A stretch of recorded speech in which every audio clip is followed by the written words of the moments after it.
गुदगुदाती है ये, हंसाती भी है, पर थोड़ा थोड़ा रुलाती भी है।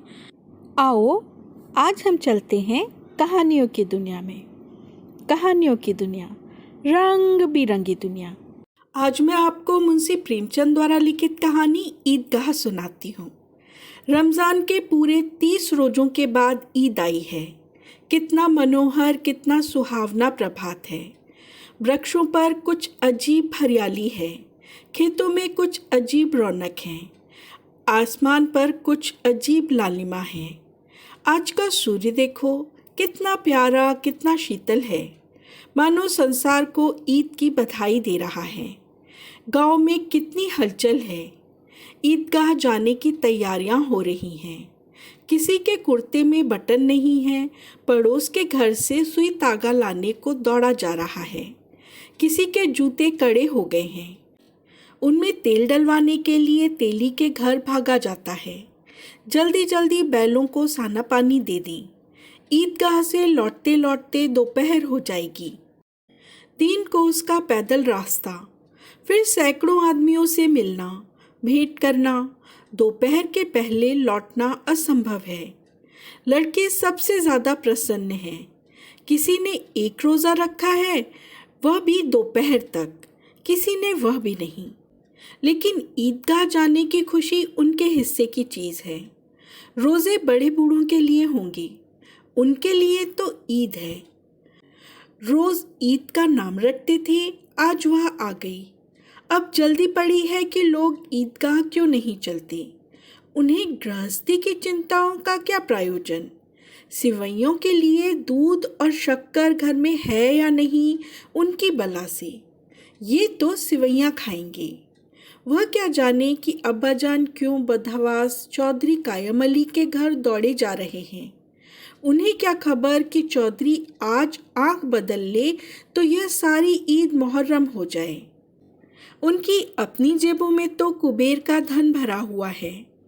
बार बार जेब से अपना खजाना निकालकर गिनते हैं और खुश होकर फिर रख लेते हैं। महमूद गिनता है, 1, 2, 10, 12।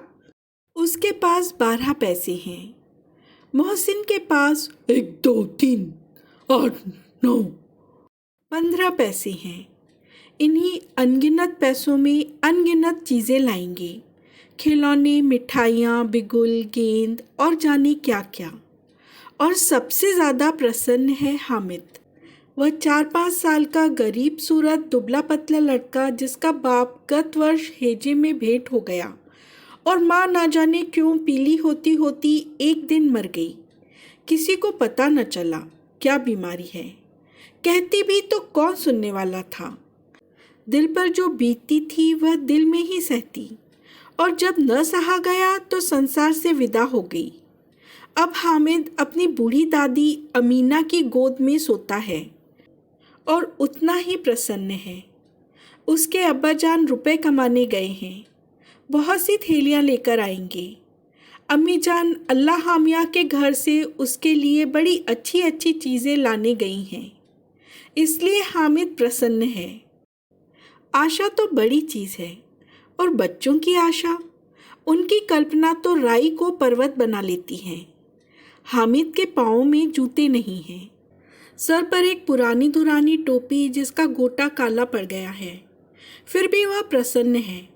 जब उसके अब्बाजान थैलियाँ और अम्मी जान नियामतें लेकर आएंगी तो वह अपने दिल के अरमान निकाल लेगा। वह देखेगा महमूद, मोहसिन, नूरे और सिमी कहाँ से उतने पैसे निकालेंगे। अभागिन अमीना अपनी कोठरी में बैठी रो रही है। आज ईद का दिन और उसके घर में दाना नहीं। आज आबिद होता तो क्या इसी तरह ईद आती और चली जाती। इस अंधकार और निराशा में वह डूबी जा रही है। किसने बुलाया था इस निगोड़ी ईद को। इस घर में इसका काम नहीं। लेकिन हामिद, उसे किसी के जीने मरने से क्या मतलब। उसके अंदर प्रकाश है, बाहर आशा। विपत्ति अपना सारा दलबल लेकर आए, हामिद की आनंद भरी चितवन उसका विध्वंस कर देगी। हामिद भीतर जाकर दादी से कहता है, तुम डरना नहीं अम्मा, मैं सबसे पहले आऊँगा, बिल्कुल न डरना।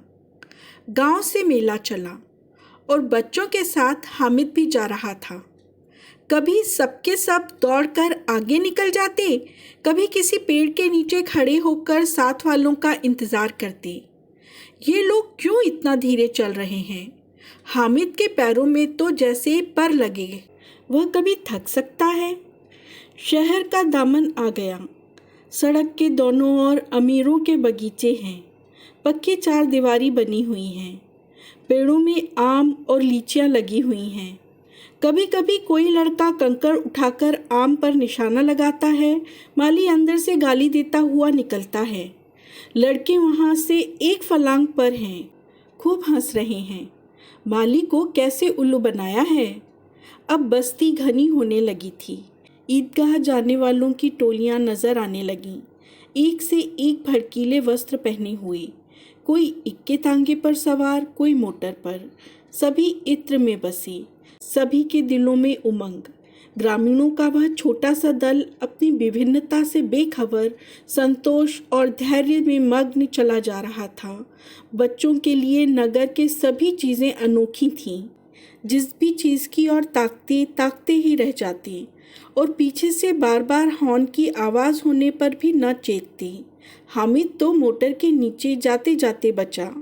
सहसा ईदगाह नजर आया। ऊपर इमली के घने वृक्षों की छाया है, नीचे पक्का फर्श है जिस पर जाजिम बिछा हुआ है और रोजेदारों की पंक्तियां एक के पीछे एक न जाने कहाँ तक चली गई हैं, पक्की जगत के नीचे तक, जहाँ जाजिम भी नहीं है। नए आने वाले आकर पीछे कतार में खड़े हो जाते हैं। आगे जगह नहीं है। यहाँ कोई धन और पद नहीं देखता। इस्लाम की निगाह में सब बराबर हैं। इन ग्रामीणों ने भी वजू किया और पिछली पंक्ति में खड़े हो गए। कितना सुंदर संचालन है, कितनी सुंदर व्यवस्था। लाखों सर एक साथ सजदे में झुक जाते हैं, फिर सब के सब एक साथ खड़े हो जाते हैं, एक साथ झुकते हैं और एक साथ घुटनों के बल बैठ जाते हैं। कई बार यही क्रिया होती है, जैसे बिजली की लाखों बत्तियां एक साथ प्रदीप्त हों और एक साथ बुझ जाएं। यही क्रम चलता रहे। कितना अपूर्व दृश्य था, जिसकी सामूहिक क्रियाएं, विस्तार और अनंतता हृदय को श्रद्धा, गर्व और आत्मानंद से भर देती थीं। मानो भ्रातृत्व का एक सूत्र इन समस्त आत्माओं को एक लड़ी में पिरोए हुए है। नमाज खत्म हो गई है, लोग आपस में गले मिल रहे हैं। तब मिठाई और खिलौनों की दुकान पर धावा होता है। ग्रामीणों का वह दल इस विषय में बालकों से कम उत्साही नहीं है। यह देखो, हिंडोला है, 1 पैसा देकर जाओ, कभी आसमान पर जाते हुए मालूम होगे, कभी जमीन पर गिरते हुए। यह चरखी है, लकड़ी के हाथी, घोड़े, ऊंट छड़ों से लटके हुए हैं। 1 पैसा देकर बैठ जाओ और 25 चक्करों का मजा लो। महमूद और मोहसिन, नूरे और सिमी इन घोड़ों और ऊंटों पर बैठते हैं। हामिद दूर खड़ा है। 3 ही पैसे तो उसके पास हैं। अपने कोष का 1/3 जरा सा चक्कर खाने के लिए वह नहीं दे सकता। खिलौने के बाद मिठाइयाँ आती हैं। किसी ने रेवड़ियाँ ली हैं, किसी ने गुलाब जामुन, किसी ने सोहन हलवा। मज़े से खा रहे हैं। हामिद बिरादरी से पृथक है। अभागे के पास 3 पैसे हैं, क्या नहीं कुछ लेकर खाता। ललचाई आंखों से सबकी ओर देखता है। मिठाइयों के बाद कुछ दुकानें लोहे की चीज़ों की हैं, कुछ गिलेट और नकली गहनों की। लड़कों के लिए यहाँ कोई आकर्षण न था, वह सब आगे बढ़ जाते हैं। हामिद लोहे की दुकान पर रुक जाता है। कई चिमटे रखे हुए थे। उसे ख्याल आया, दादी के पास चिमटा नहीं है। तवे से रोटियां उतारती हैं तो हाथ जल जाता है। अगर वह चिमटा ले जाकर दादी को दे दे तो वह कितनी प्रसन्न होंगी। फिर उनकी उंगलियां कभी न जलेंगी। घर में एक काम की चीज़ हो जाएगी। खिलौने से क्या फ़ायदा, व्यर्थ में पैसे खराब होते हैं। उसने दुकानदार से पूछा, यह चिमटा कितने का है? दुकानदार ने उसकी ओर देखा और कोई आदमी साथ न देखकर कहा, तुम्हारा किसी काम का नहीं है जी। बिकाऊ है कि नहीं? बिकाऊ क्यों नहीं है, और यहाँ क्यों लाद लाए हैं? तो बताते क्यों नहीं कि पैसे का है? 6 पैसे लगेंगे। हामिद का दिल बैठ गया। ठीक ठीक बताओ। ठीक ठीक 5 पैसे लगेंगे, लेना हो तो लो, नहीं तो चलते बनो। हामिद ने कलेजा मजबूत करके कहा, 3 पैसे लोगे? यह कहता हुआ वह आगे बढ़ गया कि दुकानदार की घुड़कियां न सुने, लेकिन दुकानदार ने घुड़कियां नहीं दी, बुलाकर चिमटा दे दिया। हामिद ने उसे इस तरह कंधे पर रखा मानो बंदूक है, और शान से करता हुआ संगियों के पास आ गया। मोहसिन ने हंसकर कहा, ये चिमटा क्यों लाया है पगली, इसे क्या करेगा? हामिद ने चिमटे को जमीन पर पटक कर कहा, जरा अपना भिस्ती जमीन पर गिरा दो, सारी पसलियां चूर चूर हो जाए बच्चों की। महमूद बोला, तो ये चिमटा कोई खिलौना है?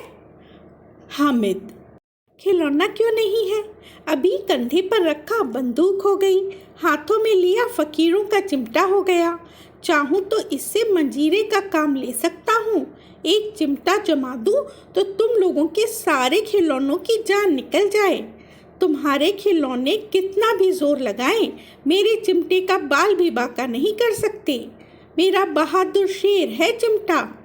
सम्मी ने खंजीरी ली थी, प्रभावित होकर बोला, मेरी खंजीरी से बदलोगे? 2 आने की है। हामिद ने खंजीरी को उपेक्षा से देखा। मेरा चिमटा चाहे तो तुम्हारी खंजीरी का पेट फाड़ डाले। बस एक चमड़े की झिल्ली लगा दी और ढप ढप बजने लगी। जरा सा पानी लग जाए तो खत्म हो जाए। मेरा बहादुर चिमटा आग में, पानी में, आंधी में, तूफान में बराबर डटा खड़ा रहेगा। चिमटे ने सभी को मोहित कर लिया। अब पैसे किसके पास धरे हैं? फिर मेले से दूर निकल आए हैं। 9 कब के बज गए। धूप तेज हो रही है, घर पहुंचने की जल्दी हो रही है। हामिद है बड़ा चालाक, इसलिए बदमाश ने अपने पैसे बचा रखे थे। अब बालकों के 2 दल हो गए हैं। मोहसिन, महमूद, सम्मी और नूरे एक तरफ हैं, हामिद दूसरी तरफ। एक और मिट्टी है, दूसरी ओर लोहा, जो इस वक्त अपने को फौलाद कह रहा है। वह अजय है, घातक है। अगर कोई शेर आ जाए तो मियाँ भिस्ती के छक्के छूट जाएं। मियाँ सिपाही मिट्टी की बंदूक छोड़कर भागें। वकील साहब की नानी मर जाए, चोगे में मुंह छिपाकर जमीन पर लेट जाए, मगर यह चिमटा, यह बहादुर, यह रुस्तमे हिंद लपक कर शेर की गर्दन पर सवार हो जाएगा और उसकी आंखें निकाल लेगा। मोहसिन बोला, तुम्हारे चिमटे का मुंह रोज आग में जलेगा। हामिद ने तुरंत जवाब दिया, आग में बहादुर कूदते हैं जनाब। आग में कूदना वह काम है जो रुस्तमे हिंद ही कर सकता है। महमूद ने एक जोर लगाया, वकील साहब कुर्सी मेज पर बैठेंगे, तुम्हारा चिमटा तो बावर्ची खाने में जमीन पर पड़ा रहेगा। हामिद परेशान होकर बोला, मेरा चिमटा बावर्ची खाने में नहीं रहेगा। वकील साहब कुर्सी पर बैठेंगे तो जाकर उन्हें जमीन पर पटक देगा। हामिद ने 3 पैसे में रंग जमा लिया। सच ही तो है, खिलौनों का क्या भरोसा, टूट फूट जाएंगे। हामिद का चिमटा तो बना रहेगा बरसों। संधि की शर्तें तय होने लगी। मोहसिन ने कहा, जरा अपना चिमटा दो, हम भी देखें, तुम हमारा भिस्ती लेकर देखो। महमूद ने, नूरे ने भी अपने अपने खिलौने पेश किए। हामिद को इन शर्तों को मानने में कोई आपत्ति न थी। चिमटा बारी बारी से सबके हाथ में गया और उनके खिलौने बारी बारी से हामिद के हाथ में आए। कितने खूबसूरत खिलौने हैं। हामिद ने हारने वालों के आंसू पोंछे। मैं तुम्हें चिढ़ा रहा था, सच। यह चिमटा भला इन खिलौनों की क्या बराबरी करेगा? मालूम होता है अब बोले। मोहसिन, लेकिन इन खिलौनों के लिए कोई हमें दुआ तो न देगा। महमूद, दुआ को लिए फिरते हो, उल्टे मारना पड़े। अम्मा ज़रूर कहेंगी कि मेले में यही मिट्टी के खिलौने मिले। महमूद ने अपना केला हामिद को खाने को दिया। 11 बजे सारे गांव में हलचल मच गई। मेले वाले आ गए। मोहसिन की छोटी बहन ने दौड़कर भिस्ती को उसके हाथ से छीन लिया और मारे खुशी के जो उछली तो मियाँ भिस्ती नीचे आ गए और सुरलोक सिधारे। इस पर भाई बहन में मारपीट हुई। दोनों खूब रोए। उनकी अम्मा शोर सुनकर बिगड़ी और दोनों को ऊपर से 2-2 चांटे और लगाए। अब मियाँ हामिद के हाल सुनिए। अमीना उसकी आवाज़ सुनते ही दौड़ी और उसे गोद में उठाकर प्यार करने लगी। सहसा उसके हाथ में चिमटा देखकर वह चौंकी। यह चिमटा कहाँ था? मैंने मोल लिया है। क्या पैसे का? 3 पैसे दिए। अमीना ने छाती पीट ली। यह कैसा बेसमझ लड़का है कि दोपहर हुआ, कुछ खाया न पिया, लाया क्या? चिमटा। सारे मेले में तुझे कोई और चीज़ न मिली जो यह चिमटा उठा लाया? हामिद ने अपराधी भाव से कहा।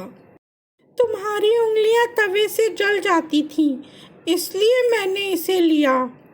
बुढ़िया का क्रोध तुरंत स्नेह में बदल गया, और स्नेह भी वह नहीं जो प्रगल्भ होता है और अपनी सारी कसक शब्दों में बिखेर देता है। यह मूक स्नेह था, खूब ठोस, रस और स्वाद से भरा हुआ। बच्चे में कितना त्याग, कितना सद्भाव और कितना विवेक है। दूसरों को खिलौना लेते और मिठाई खाते देखकर इसका मन कितना ललचाया होगा। इतना जब्त इससे हुआ कैसे? वहाँ भी इसे अपनी बुढ़िया दादी की याद बनी रही। अमीना का मन गदगद हो गया। बूढ़ी अमीना बच्चों की तरह रोने लगी और हामिद एक बुजुर्ग की तरह उन्हें समझा रहा था। अमीना दामन फैलाकर हामिद को दुआएं देती जाती थी और आंसू की बड़ी बड़ी बूंदें गिरती जाती थीं। हामिद इन आंसुओं का रहस्य क्या समझता? यह थी दादी के लड़ैते हामिद की एक प्यारी सी कहानी। कहानी आपको कैसी लगी?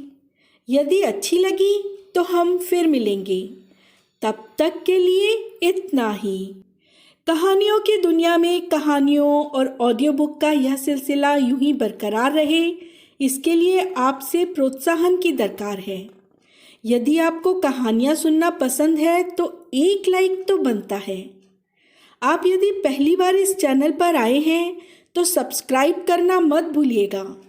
आपके द्वारा किए गए कमेंट हमें और अच्छा कार्य करने के लिए प्रेरित करते हैं। ये थी कहानियों की दुनिया, हंसती खिलखिलाती कहानियों की दुनिया। गुदगुदाती है ये, हंसाती भी है, पर थोड़ा थोड़ा रुलाती भी है।